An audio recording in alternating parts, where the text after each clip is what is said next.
1230 रुपये mobile कॉलिंगचा bill, 600 रुपये taxi आणि ट्रेनचं येणं जाणं, 700 रुपये डॉक्युमेंट फायलिंग वगैरे, आणि इकडचा तिकडचा खर्च पकडला तर 2000, म्हणजे महिन्याभराचा 5000चा खर्च.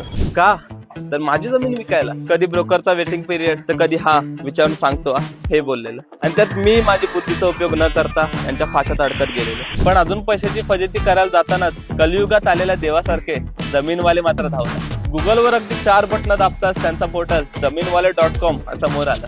गर्लफ्रेंडपेक्षा जमीनवाल्याच्या पोर्टलची अधिक माहिती घेण्यासाठी मी त्यांचा पोर्टल स्क्रोल करत गेलो, आणि तिथे बघतो तर काय, आमच्या बिल्डिंगच्या वॉचमन पेक्षा जास्त ऍक्टिव्ह असणारे तिकडे बायर्स अँड सेलर्स होते, आणि त्याचबरोबर व्हेरीफाईड आणि ट्रस्टवर्दी जमीन दिसली, अगदी ग्रीन फ्लॅग.